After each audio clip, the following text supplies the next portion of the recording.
যে যারা শুধুমাত্র জুমার সালাত পড়তে আসে তারা আল্লাহর ইবাদত করে না।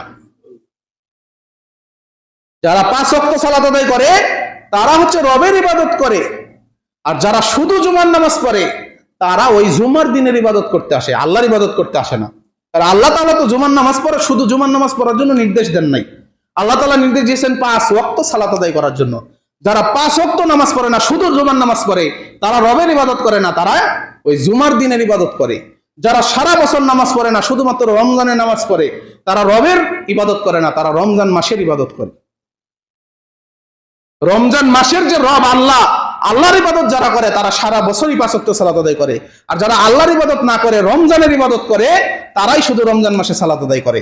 আর যারা আল্লাহর ইবাদত না করে, শুক্রবারের ইবাদত করে, শুক্রবারকে পূজা করে, তারাই শুধু জুমার নামাজ পড়তে আসে। তার এই গবেষণাধর্মী কথাটা চরম সত্য। কারণ জুমার নামাজ পড়তে কেন আসি? আল্লাহ নির্দেশ দিয়েছেন, এর জন্য আসি। আল্লাহ নির্দেশ দিয়েছেন বলে আমরা জুমার নামাজ পড়তে আসছি। তাহলে ফজর নামাজ পড়ার জন্য কি আল্লাহ নির্দেশ দেন নাই? আজকে আসরের নামাজ পড়ার জন্য নির্দেশ দেন নাই? আসরের নামাজে তো অনেকে আসবো না, নিশ্চিত আসবো না। তাহলে আমি কিভাবে দাবি করি যে না আল্লাহর হুকুম পালন করার জন্যই আসছি? আসলে আল্লাহর হুকুম নাই, জুমার দিনের ইবাদত করার জন্য আসছি। আবার শুধু রমজান মাসে যারা নামাজ পড়ি, আমরা রমজানের ইবাদত করতে আসি। রমজানের যে রব, যিনি রমজান সৃষ্টি করেছেন, রমজান মাস যিনি আমাদেরকে দান করেছেন, তার ইবাদত করার জন্য আমরা আসি না। রমজানের ইবাদত করতে আসি, আর এই শুক্রবারে জুমার ইবাদত করতে আসি। আরো আনুষ্ঠানিকতা আছে। মাহফিল দিলে আমাদের মুসল্লির জায়গা হয় না, শ্রোতা ভরে যায়।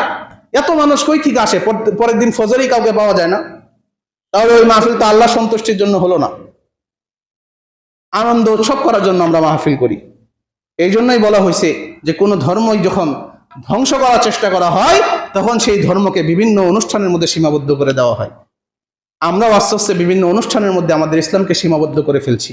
এইভাবে যদি আমরা চলতে থাকি, আস্তে আস্তে ইসলামই আমাদের মধ্যে আর থাকবে না। আল্লাহ তাআলা আমাদেরকে সঠিকভাবে সুন্দরভাবে ইসলাম পালন করার তৌফিক দান করুন, আমিন। আমরা যারা জুমার ইবাদত করি, এই জুমার ইবাদত বাদ দিয়ে আল্লাহ তাআলার ইবাদত যেন করতে পারি, আল্লাহ তাআলা সেই তৌফিক দান করুন। আমরা যারা রমজানের ইবাদত করি, রমজানের ইবাদত বাদ দিয়ে যেন রমজানের মালিক যে আল্লাহ, সে আল্লাহ তাআলার ইবাদত করতে পারি, আল্লাহ তাআলা আমাদেরকে সেই তৌফিক দান করুন। সকলেই বলে আমিন।